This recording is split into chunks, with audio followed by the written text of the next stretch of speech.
Hey y'all, Scott here, and before you ask, honestly, what does it look like I'm doing? Some consoles live through so much, whether that be living through future console generations or getting pounded by a hammer. Consoles generally have a lifespan of 5 or so years, but some consoles last well beyond that. Some can last a decade and beyond, which is insane. So here are just a few consoles that just refuse to die and lived on regardless of their age or getting pummeled to death. The Sega Dreamcast is infamous for being Sega's last hurrah as a dedicated console manufacturer. It released in Japan on November 27, 1998 and was officially discontinued on March 31, 2001. So how did it refuse to die? Well, games are still being made for the thing. The Dreamcast is incredibly easy to make games for. You can make games on standard CD-ROMs, no proprietary junk, so homebrew software has been steadily coming out for the platform since it was discontinued. Some of the more prolific releases in recent years include Volgar the Viking and Pure Solar. These aren't officially licensed by Sega, but it's still impressive that the Dreamcast has been kept half alive by fans for this long. In terms of the last officially licensed game released on the platform, Kairos is the game you're looking for, released on March 8, 2007, only in Japan. For a console discontinued in 2001, that's pretty wacky.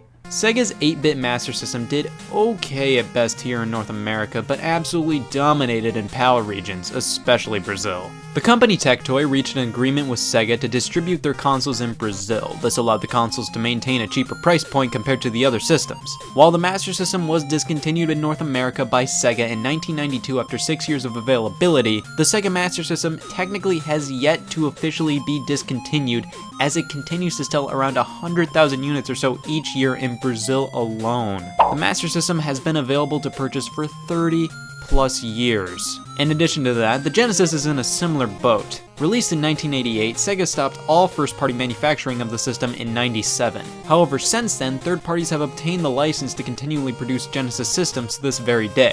Tectoy has the license to release the console in Brazil just like the Master System, and here in North America, At Games releases Genesis plug-and-play systems, preloaded with a multitude of games and also accepts the original cartridges. These systems, however, aren't the greatest. The preloaded games have a plethora of emulation problems, and even playing the original cartridges have some issues.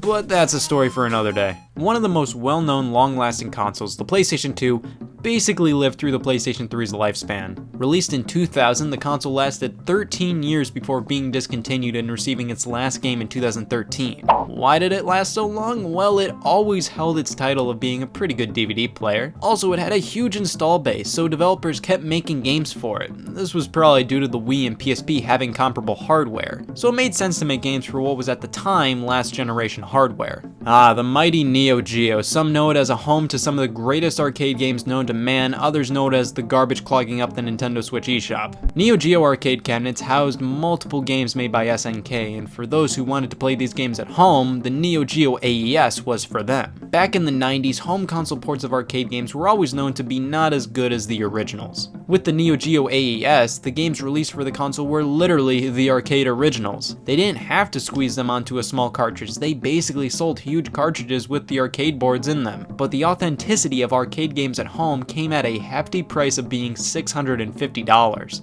However, the system lasted pretty long for being such a niche item. Originally released in 1991, the AES was discontinued in 97, which is a decent lifespan, but it received its last game in 2004, and finally SNK ended technical support for the system in 2007.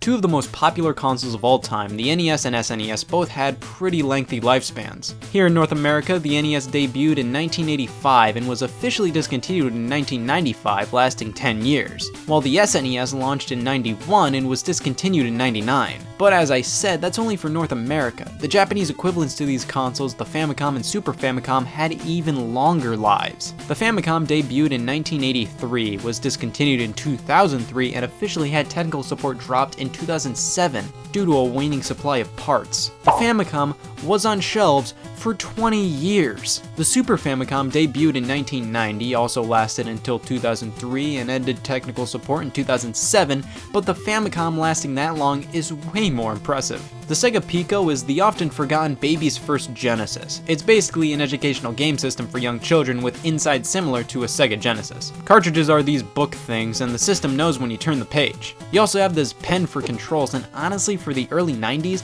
the Pico is pretty cool and definitely impressive for just an educational game console. However, it did okay at best for a game system, moving around 4 million units in total. For being such an obscure system from the past, it lasted from 1993 to 2005. That's pretty crazy for a system that barely anybody remembers and didn't do insanely well. The 7th generation of video game consoles is crazy. All 3 of these systems are still receiving new game releases to this very day, more than 10 years after they all initially released.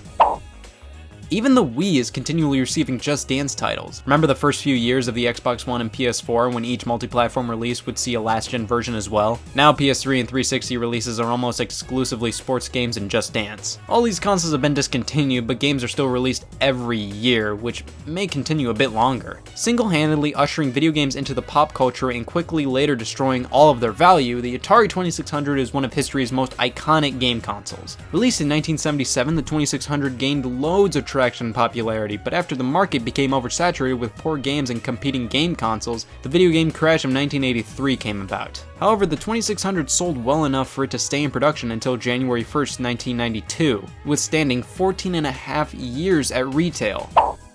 I find this so impressive because it was one of the factors of the crash, yet it lived well into the 16-bit generation. That's nuts!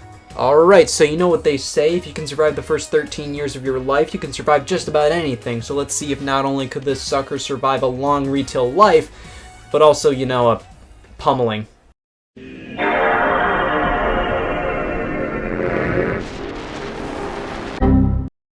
No. How am I gonna play Mania now?